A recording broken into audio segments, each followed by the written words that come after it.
Welcome to Marantz Rantz, no advice on finance. Spin the wheel and take a chance. Get an NFT and a little education. The system got undertow, that knowledge is flotation. You wanna learn? Well, you came to right place. You pumping AMC, might get slapped in the face. Get your due diligence, know who the villain is. Don't be a sheep when the shepherd's carnivorous. So come learn, laugh, and maybe you win big. And listen up, y'all, the wheel is not rigged. Everybody get a chance in the live chat. Kyoto spin wheel, you win just like that. Retail fight back and this retail winning. Y'all just wait, man, this is just the beginning. All fellow simians, GME group singing the truth. We just chillin', infinity pool swimming.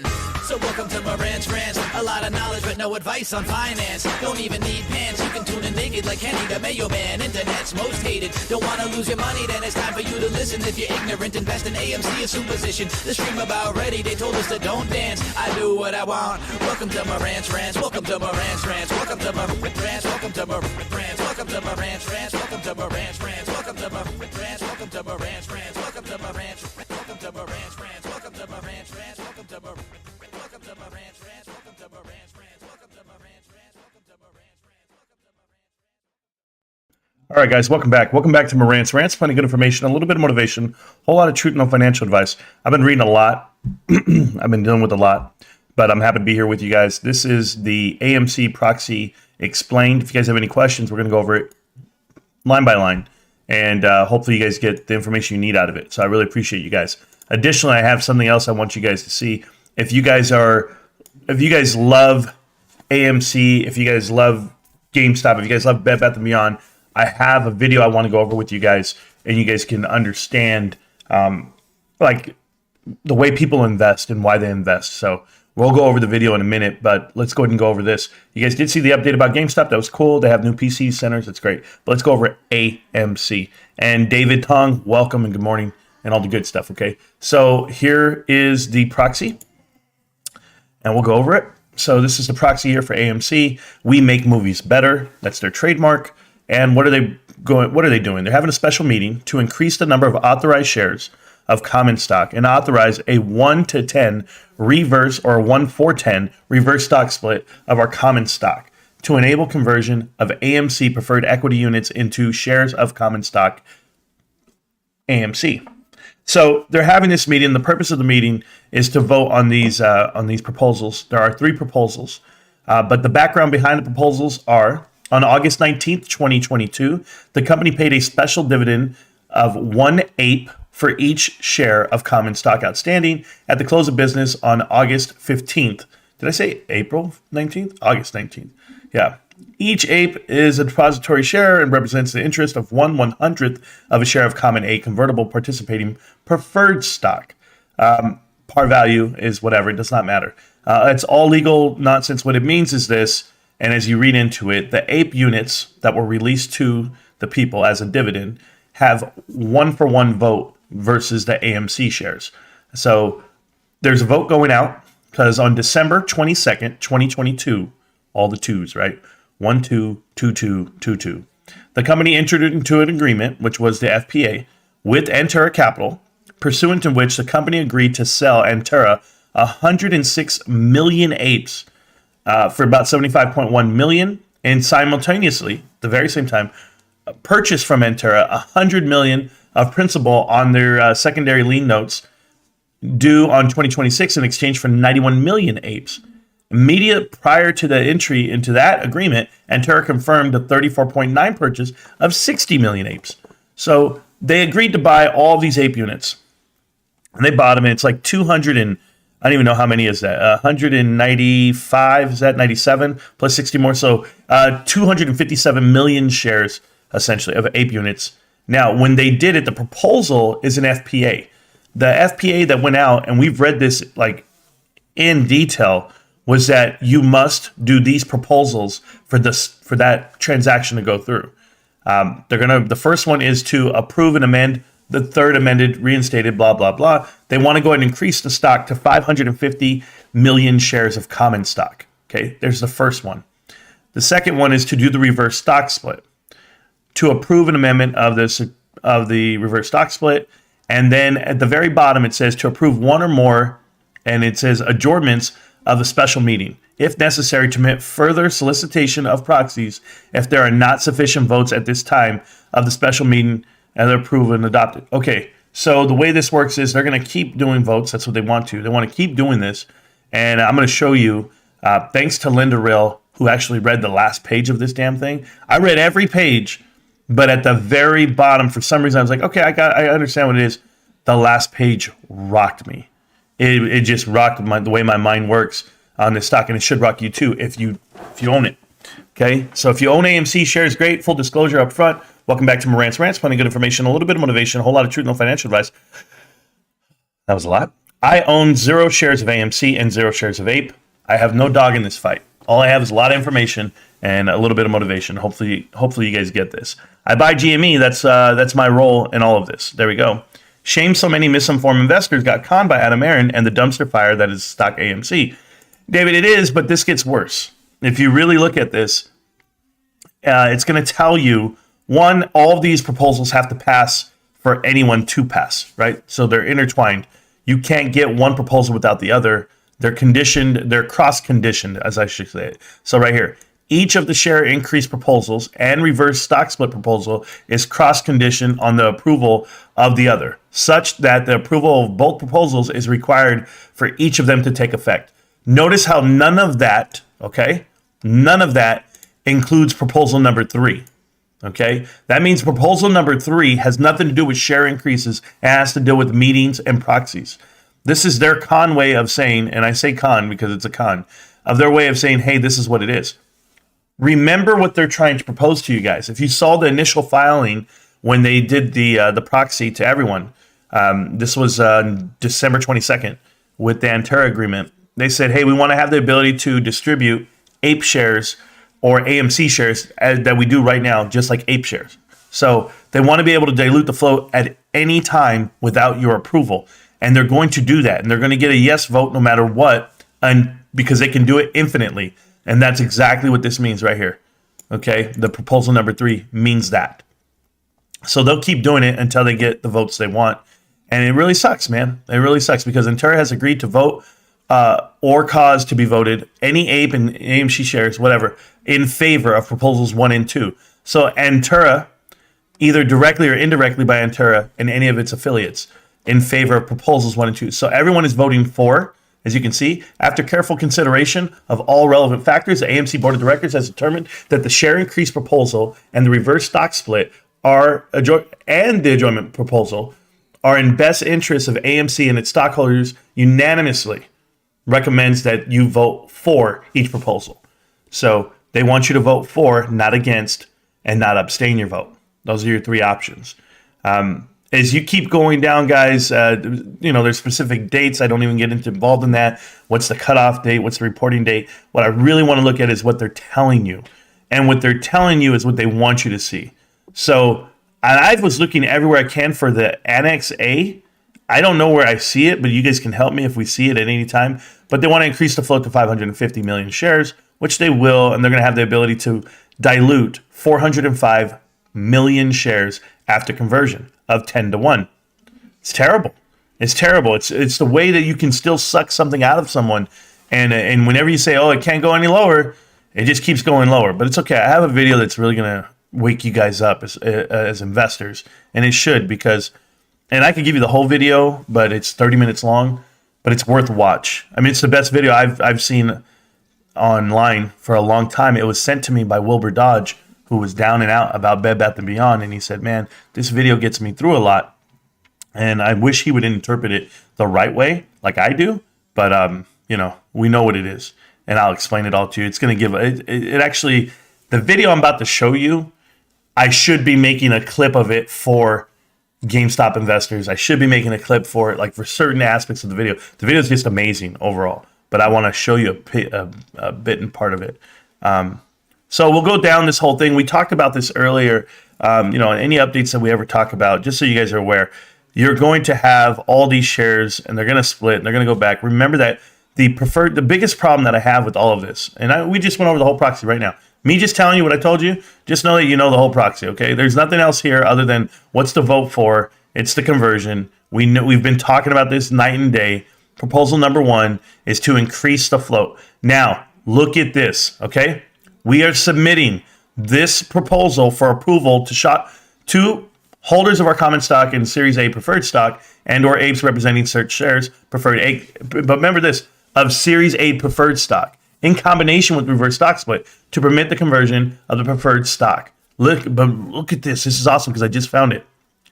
At the special meeting, we will ask holders of our common stock and Series A preferred stock or APEs representing such shares of Series A preferred stock to approve a proposed to amend our certificate of incorporation and set forth in Annex A to this proxy statement to increase number of authorized shares of our common stock to a total of 550 million shares. Guys, look at this. It's like so well put. Certificate of incorporation in the form set forth in Annex A. Did anyone read Annex A other than Linda Rill? Oh my God. Annex A, all the way at the bottom, very last page. Go. Way down here. Guys, when they tell you Annex A right here, oh my God, I gotta make a video called Annex A. I gotta figure this out. I gotta clip this. Hey, all you guys out there, all you YouTubers that are getting this wrong, read what they're trying to do. Dated January 22nd, 2021, whatever. This is what they're asking to amend. You want to amend the certificate. They want to. Total number of shares, capital stock. This is what they want to issue. 600 million shares. 550 million shares of Class A common stock and 50 million shares of preferred stock. Why is that a problem? I'll tell you why that's a problem. Because you just diluted 10 to 1 one way. You already used 10 million shares of preferred stock, and now you're reloading up with a new full 50 million shares. That should not be legal. There's no way. And it's not reversing unissued shares. Remember, you're reversing the issued shares. But unissued shares, preferred stocks, they do not get reverse stock split. So the power of the company stays with AMC. And that means these are the anti-takeover bylaws. This is why AMC will continue to dilute this float until the end of time. They're going to take it all the way to zero. They're going to stretch it out because insiders make millions of dollars. And those guys don't own any shares. And when I say they don't own any shares, guys, this is your ownership right here of this company. 27.7% of all APE shares are owned by Antera. Antera owns more than Vanguard. The insiders alone, they own like 3.2 million shares, 3.3 million shares. Nothing. Reverse stock split, that takes you down to about 300,000 shares. They're going to own 300,000 shares, guys. And the float's going to be 550 million shares. Who do you think owns this company? Who do you think makes the moves here? Guys, that Annex A at the very bottom is unbelievable. Just seeing that right there. They want 50 preferred stock back, and then they want 550 million shares. They don't tell you guys that up in the big bold print up top. They would never. They want to sneak this in, and then they're going to be like, you voted for it. You allowed it. It's the snakiest move you've ever seen in your life. I hate this company, and I hate the way it's run. I'm sorry I used the word hate, and I shouldn't. I shouldn't have emotion towards it, but I do for you guys, man. For everyone out there that's invested with this company, you're about to get everything gone. And you already lost. You already lost 90%, right? You already lost 85%. You already have hopes and dreams. You got people changing the game. You got people out here trying to protest against Wall Street, against everyone, and they're like, oh, we're going to occupy SEC, whatever somebody's mad at. Guess what? These guys are literally taking everything out on you. So it's terrible. I'm gonna catch up to the chat here. Unlimited risk, yes. Unlimited dilution until they can't dilute no more. Correct. So is the members only earlier a mistake? No whiskey. I put it away. There's reasons why I put it away, but no worries. I'm here now. Let's just concentrate on here. Let's be happy. And I don't want any negativity on that other end. It was wrong, but we're good. We're happy. Hey, whiskey. Wish I could stay. Keep doing what you're doing, Marantz. We appreciate you. Keep it up. Absolutely. Wilbur Dodge, outstanding job, soldier. You know what's outstanding, Wilbur? Wilbur, you sent me a video that has changed my outlook on the way I invest. Okay? I have a damn phone call. Yes. No, I was online right now. I'm over here. Hold on. Hold on. Oh, what's this? What is that? Oh, do I know how to take? No, I don't know how to take that off. Yeah, no. All right. Thanks, Beck. Yeah. These guys, they ask me if I know how to take off something from a computer. I don't know, man. I'm at home. Wish I could stay. Thank you so much. Oh, yeah. Anyway, your video changed my life. It did. The way I'm doing things right now, the way I'm reading about things.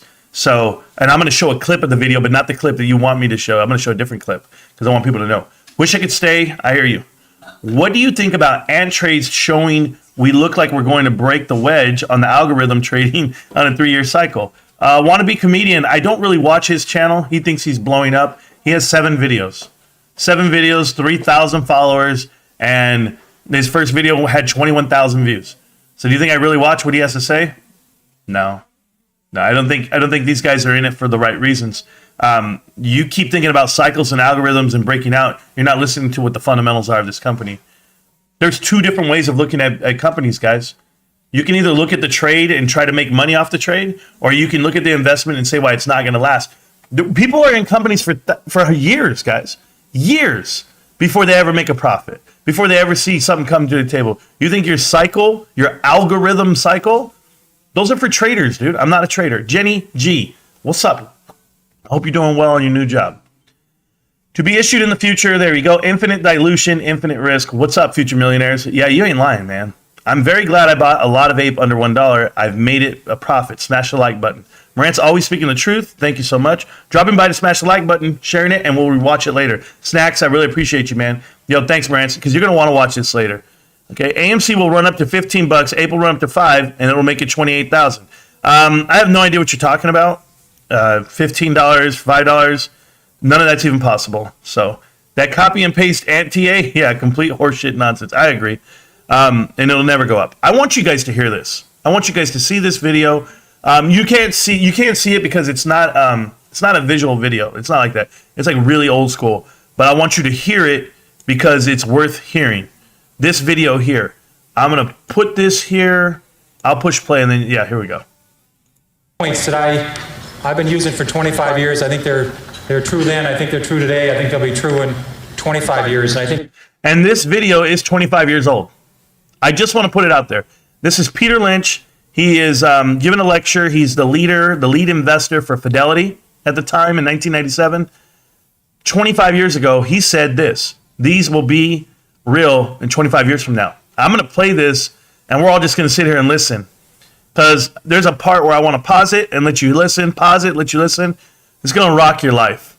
If it doesn't, then maybe you're not the investor that I want you to be. Let's go get it. I think that's what investing, successful investing is all about. And the first point is know what you own. I can't believe how many people own stocks and they couldn't describe to an 11-year-old in 2 minutes or less why they own this thing or what it is. If you actually pin them down and you put a whip to them, they'd say the sucker's going up. That's the only reason they have for and this is the normal kind of company that people buy. This is a very simple story. I own a lot of companies like this. They make a relatively mundane product.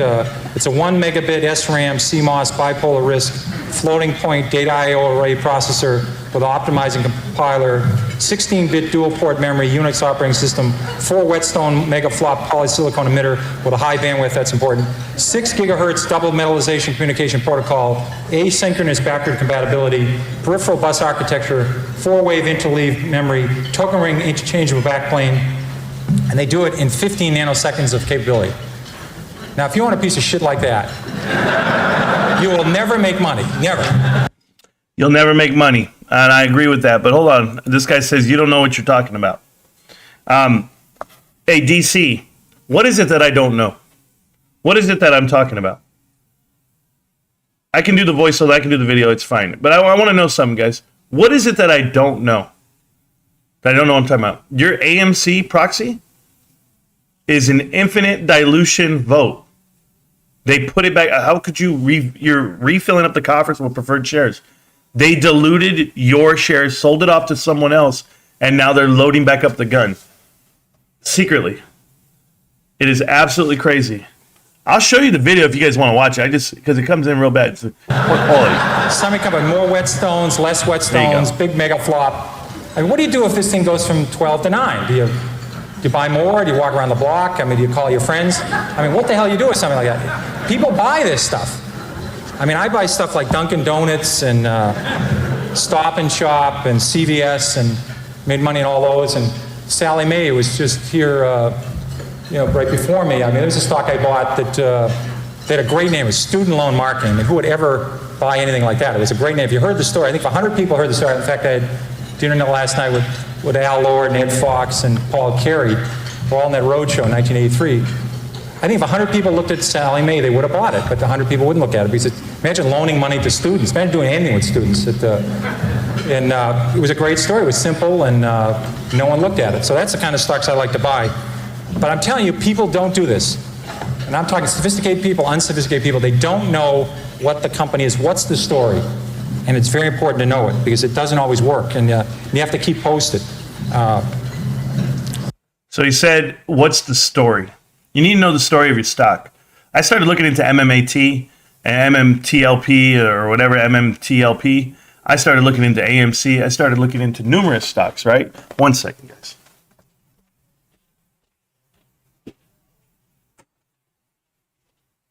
I started looking into numerous stocks, and I found out like where they come from and what they are, and this is why I don't get involved.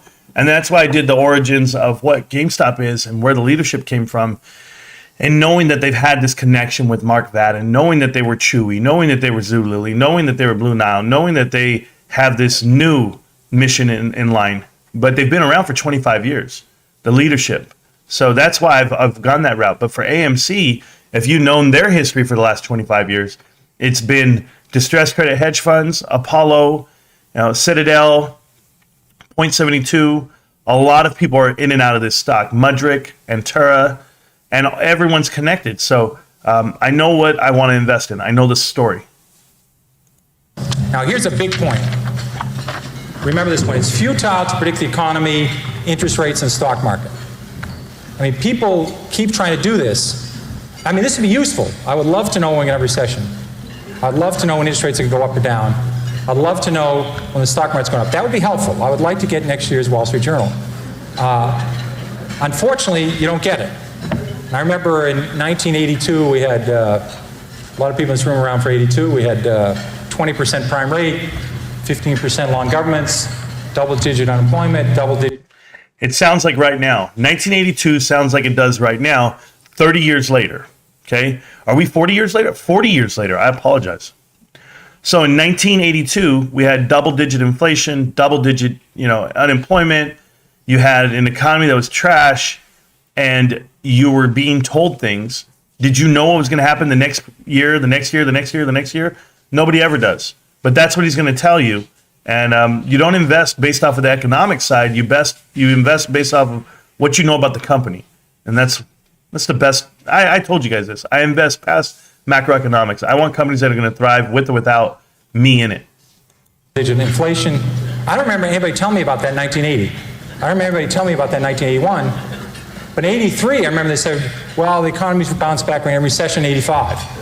In 85, they said we have a recession in 86. In 87, something happened in October 87. I forget what something happened in October 87. Celtics lost 7 in a row. Something bad with 87. They said for sure we have a recession in 88. And they said 89 for sure we'll have a recession. And then 90, we're supposed to have the so-called soft landing, which we never had. So I've always said if you spend 13 minutes a year on economics, you've wasted 10 minutes.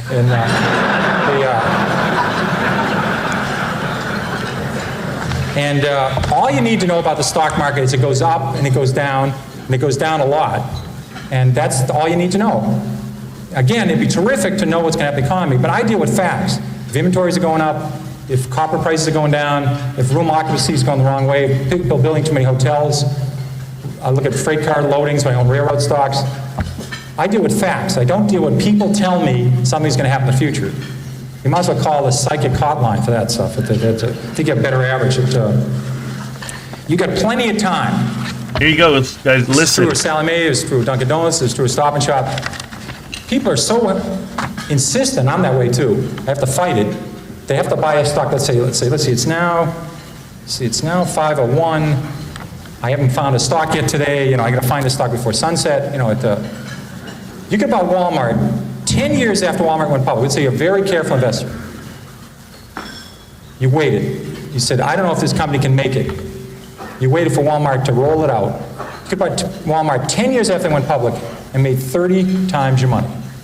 30 times your money. 10 years after they went public, they're only in 15% of the United States. 1.5. They hadn't saturated the 1.5. You could say, well, why can't they go to 17? Why can't they go to 19? I mean, why don't I take a leap of faith here? Why can't they go to 26? All they did for the next 3 decades was roll it out.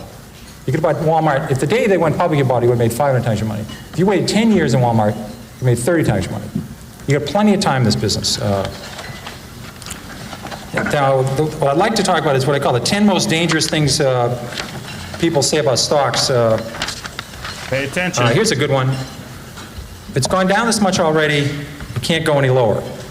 I remember when Polaroid went from 140 to about 107, and people said, if you ever get Polaroid under 100, you got to buy it. You just back up the truck, buy the stock. Stock you get to 110, then rally, fall 103, you go 112, go 105. They said, gets under 100, buy Polaroid. Polaroid broke 100, people started buying it, and within 9 months, the stock was 18. I saw the same thing with Avon Products. So just saying, it's gone down this far, how much lower? I mean, it's crazy, but, it can keep going. In fact, I tried this out. Kaiser Industries, I was a new analyst at Fidelity, and we were about to buy the... Listen to this part right here. He's going to talk about Kaiser Industries and Taco Bell. 2 companies that had 0 debt. Don't care about the stock price, guys. They had 0 debt. Okay? Pay attention. The biggest block ever at Kaiser Industries. The stock had gone from 29 to 17. We're about to buy the largest block ever in the history of the American Stock Exchange. We bought, 10 or 15 million shares. At 15 3/4, they said, my God, the stock's gone from 29 to 17. How much lower can it go? So we bought this enormous block at 15 3/4. So I called my mother and I said, Mom, I guess stock at Kaiser Industries, it's 10. So about 3 months later, I said, you ought to buy this. It's gone from 29 to 10. How much lower can it go? Well, it went to 9, it went to 8, it went to 7, it went to 6, it went to 5, it went to 4. Now, fortunately for me, this happened very rapidly, or I'd be working at the Stop and Shop back and behind the lines at Fidelity. So fortunately, this was compressed in only about 6 months. So I had to go to the fund manager and say, I was a little bit early on this at 15 3/4. We call this premature in the business. I had a correction, which is a euphemism for losing a lot of money rapidly. So I said, let's check this again. The stock's 4. They own 45% of Kaiser Aluminum. They own 59% of Kaiser Steel. They own 38% of Kaiser Cement. They own all of Kaiser Electronics, all of Kaiser Broadcasting, which had 7 TV sets. They own Jeep. They had Kaiser Fiberglass. They had about Kaiser Sand and Gravel. They had a bunch of other Kaisers. And they had no debt. Now, in this room, because I know Freeman Billings is very interested in financial stocks, no one's ever gone bankrupt without any debt. Now, that would take a real, I think you have to give some kind of distinguished service award to somebody who did that. But they had no debt. And I said, it's not going to go to 0. I was wrong when I said it can't go below 15. So we hung on, and within 3 years, they gave out the shares in Kaiser Steel, gave out the shares in Kaiser Cement, gave out the shares in Kaiser Steel and Aluminum, and they sold off all the businesses. You got about $55 a share. But if you didn't know the story... From $2, from $1 to $55. 0 debt. And I'm not using those price points because we're not at $1. Right? But you can imagine to have a 50 bagger with no debt, no matter what the stock price is doing. Because the stock price doesn't matter. I'm telling you guys. What is your company doing? AMC, what is your company doing? They're down $5 billion. It's not looking good, but these are all lessons learned. This is how I live my life. I live it through these guys and the history of what happened in the stock market. And the stock went from 15 to 11, and you're just saying, how much lower can it go? When it went to 9, went to 8, you would have gone. So you can't just say it can't go any lower, because I saw Taco Bell go from 14 to 1 in 1974, and they had no debt and making 60 cents a share. There's a corollary to that that's even more dangerous. If it's gone this high already, how can it possibly go lower? Higher, sorry. Philip Morris, adjusted for splits, sold for 12 cents in 1951. And then it goes to 60 cents in 1961. So it goes up fivefold, and you say to yourself, how much, it never sold for that, but just for splits, you say, how much higher can this go? It's gone up fivefold. They missed the power of Marlboro. They missed there's 220 countries in the world. They missed the cash flow of the company. They missed everything. This stock was a 100-bagger after going up fivefold. But people sold it just saying, how much higher can it go? Can't go any higher. They did the same at Home Depot. They did the same with Toys R Us. I did the same thing at Toys R Us.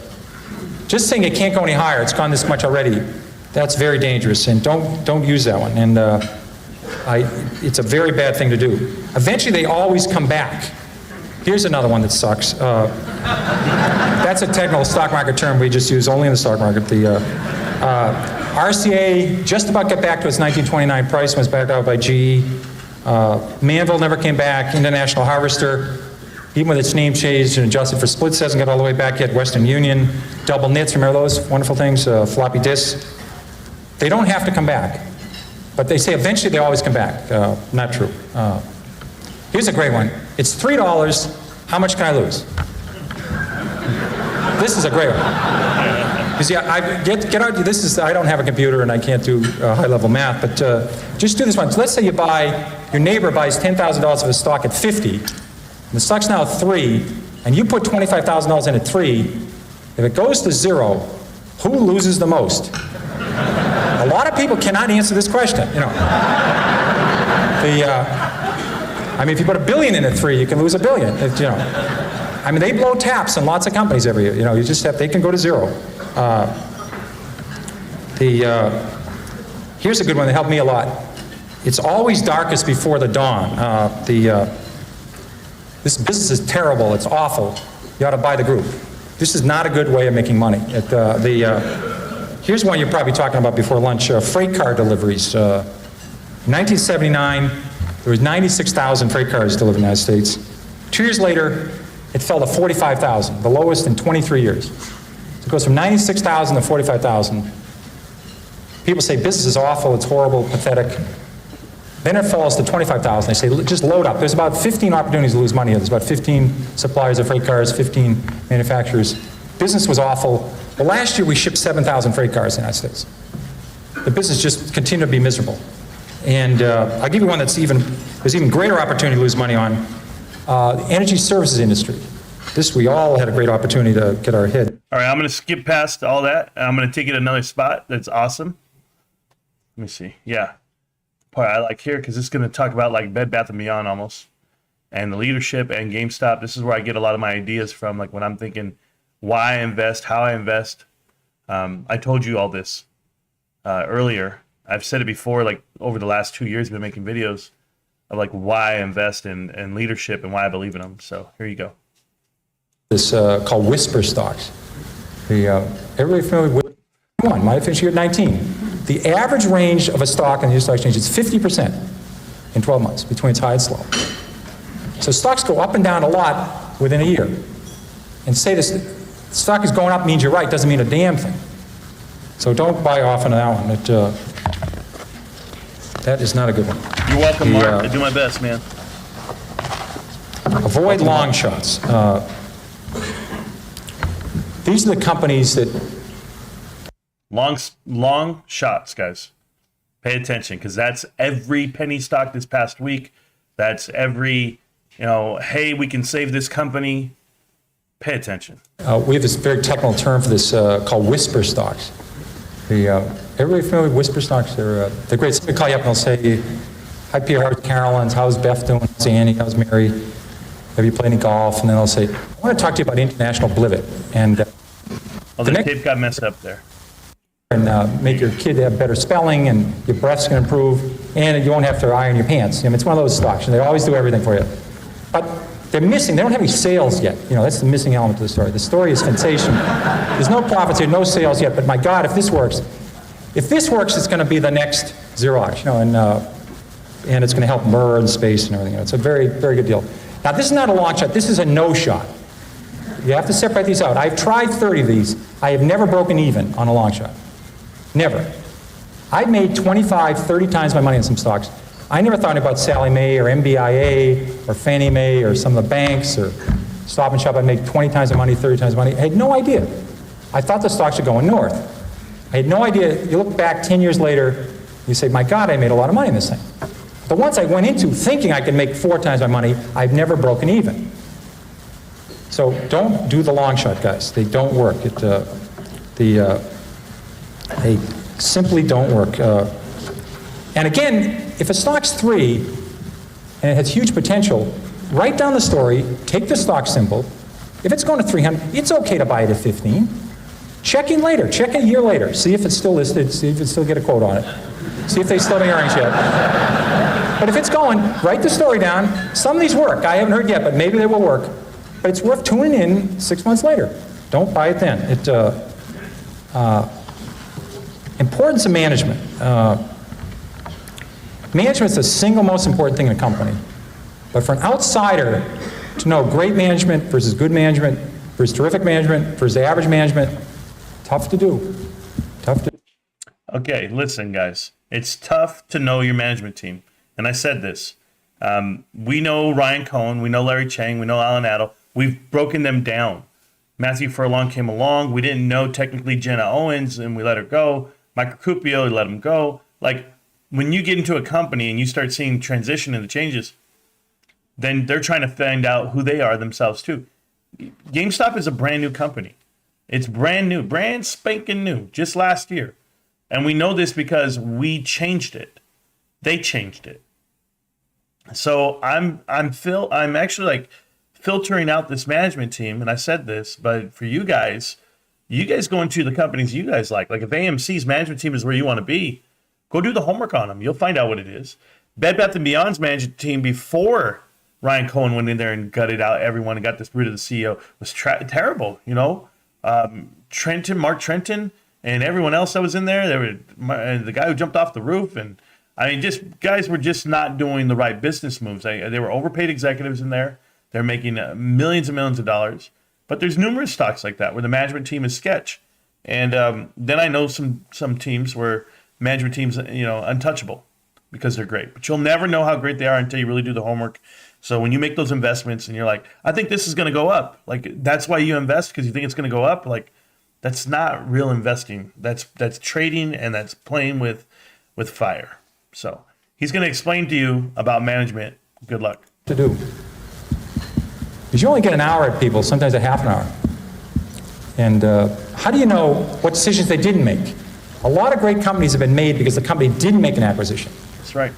They didn't get rid of the division. They don't put in the annual report, we didn't get rid of the tubing division. You don't hear about that. Somebody made a brilliant decision, we're going to hold on to that thing, we're going to fix it, and it's doing great. Now, they might be doing great because some management 8 years ago did it right, or some did something right 5 years ago. That person isn't there anymore. Or they didn't make any acquisitions, or they expanded at the right time. So knowing what they can add to it, it's the single most important thing, very hard to measure. I've always said, I'd like to have a company any fool can run, because eventually one will. And you really want to do that. When I bought Toys R Us, they had the formula right. And I heard that from Warren Buffett before, and that's why I say it every now and then, where I say, you want a company that a fool can run, because eventually someone will, but yet they still can, because you can fall down backwards, and there's companies that are great. You don't have to do everything. Like AMC, are they really that amazing? The leadership team and the finance team? They must be, if they're stringing people along like the way they did right now with this proxy vote. But the minute Markets with May starts giving them praise, it kind of tells me where I'm at, right? It tells me like, oh, okay, this person likes them because they're manipulating people, and they know how to survive, this nightmare that people are in. So anyway, I could watch this video all day. I know I paused it there for you guys, but it's 46 minutes long. It's Peter Lynch. You can look at many lectures. I look at a lot of them. I look at him. I look at Warren Buffett. I look at Charlie Munger, and I try to get the most I can out of the way they invest. There's stocks that you might pick and it might take off and they might rocket, but you guys have to know my mindset. Like when I come in, I'm not looking for a short squeeze, right? We're looking for value investing, like me. And then I look at the balance sheet and I break that down the best I can. AMC is about to pounce on your investors. They're lying to you guys, and it's going to be really tough. So, this is called the one strategy, trading like shit strategy. Yeah, I don't know. The TLS strategy, trading like shit strategy, sure. If you guys have any questions, I know just did a live stream before this and we did a video before this, so but I just want to start from scratch right now, and I'll go make another video for you about Annex A, which people should be talking about, and they're not. But I just want to thank everybody, man, for being a great team and getting through these crazy times. But you had to see all this, man. You have to see AMC, what they're doing. You have to see Bed Bath & Beyond, what they're doing. And, of course, you'll get a news about HYMC being delisted real soon. Stuff like that's going to happen unless they do a reverse stock split. So GameStop earnings is going to come out. They're going to have a proxy vote. AMC is, while that's going on. AMC is going to go ahead and have to deal with the downfall of their earnings report coming out real soon. So there's a lot to look forward to here. And there you go. Like-minded people gravitate towards each other, just like we did here. Snakes like May and other grifters will gravitate, and other snakes and grifters like Marantz. Yeah, it's weird because I wonder if everyone's trying to get, like, they're trying to set you guys up in a way. Like, a lot of people. Bed Bath & Beyond. Like, who even really thinks that company's worth saving? Not a single investor in that company shops there. None of them. I have yet to see a video of somebody coming out of Bed Bath & Beyond store with a bag, and they're like, hey, it's me. Even that crazy Uber driver guy, I mean, he doesn't even shop there, and he's the biggest supporter of them, right? Or is he? It's just all about me, me, me. Am I right? Am I right? Am I right? And, shit, man, I've made so many damn, calls on the stock. Oh, it's going to do this, it's going to do that. Sometimes I'm right, sometimes I'm not, but as far as what the leadership's doing, it's easy to call that part out. Let's go. You're on point, Marantz. Thank you so much, XBit. Thank you, Marantz. Glad I could help you, brother. Yeah, you really did, Wilbur. You really did. And, it comes from all angles. And I wish people knew the angles that we're sitting in. I'm going to give you an example, Wilbur Dodge. I'm going to talk to you for a minute because you're here. And my 90% loss in AMC is on me. I put my money to work on a false premise that retail owning 80% of the float mattered. Had no idea the anti-takeover provisions which resulted in the ape issuance. Additionally, Randy, they're going to revamp that and they're going to reload the gun. And that's the hardest part for me, like for people to swallow. But Wilbur, I'm going to tell you something, man. I know that you've been in Bed Bath & Beyond for a long time because I remember when you used to come on this channel, that's what you used to talk about. I'm in Bed Bath & Beyond and I'm this. What I don't approve or I don't recommend is watching guys like PP Seeds, guys that are degenerates pounding the table. It's going to go. We're going to buy calls. No. And you can spell it out every which way. You can show them a balance sheet. And they're going to look for signs elsewhere for their confirmation. And it's to the point where reality has set in. So he's wrong. The Uber driver is wrong. Numerous people are going to be wrong. And they're all going to cost themselves a lot of money. And some people just say, it's my money to lose. And it is. But when you're giving out misinformation, I'm coming. I'm coming with the truth and the facts. And that's the difference. So that's good self-accountability, Randy. It is. Randy's been great, man, since he got here. I've been watching Randy write the best messages on every video I post for a very long time. So I couldn't be more excited for that. What up, everybody? John Jar, doing my best, man, to stay out of trouble, stay out of people's way, and people stay out of my way. But, sometimes trouble comes looking for me. But I'm around. Hopefully you can just write it off as tuition and use it to keep yourself from repeating the same mistake. Yeah, I mean, you got to learn. You got to learn on that end, too, because they're holding it against you. Everybody is. So, all right, guys, I'm going to go clip some videos. I'm going to do my best. But I really appreciate you guys this weekend. Hopefully you guys can break this down. If you need more detail on this thing, I didn't even really care to even go over it line by line because we've done this time and time again. The biggest thing people need to know is they're getting shafted. They're asking you to increase the float, dilute your shares, your value, your shareholder value, and they already did that tenfold. So you're going to lose more. And if you don't think you can go lower, hang on. You're a good man. Don't let anyone get you down. No, I got you, Wilbur. I appreciate that, man. I really do. And all you guys in there that were in the Discord earlier with me and we were having that conversation, that was it was very nice of you guys. Thank you so much. Shout out to Sue, Wendy, Stacks. God, there was so many people in there. Linda Real. It was at least 10 or 12 of you guys that really helped me with my day today. So, working on a new video. That's awesome, John Jar Binks. I'm here, man. GameStop hype video. Yeah. Mom, it's not about you. It's about us. I lost money on Highline. I don't even know what that is. And Workhorse. I remember Workhorse. A bunch of stocks. Learned my lesson. First time for AMC. Sure. Thanks for streaming, bud. Hey, Mark. I appreciate you, Mark. Welcome to the family, bro. Honestly, like and subscribe. Go watch the old videos. They're fun. They're exciting. And they're entertaining, like always. But thank you guys so much. I will be live. I don't think I'm going to be live tomorrow. What's tomorrow? Sunday? I got a lot going on tomorrow, but I'll get some update videos, get ready for the market going forward. But let me go ahead and clip a video or two right now. So appreciate you guys so much. Peace. GameStop. Can't stop, won't stop. GameStop. It's amazing, millionaires. And I don't know about this damn AMC ape crap. It's going to be tough, man. It's going to be tough for you guys to make back your money. No one will. Sorry. All right. I'll see you guys around.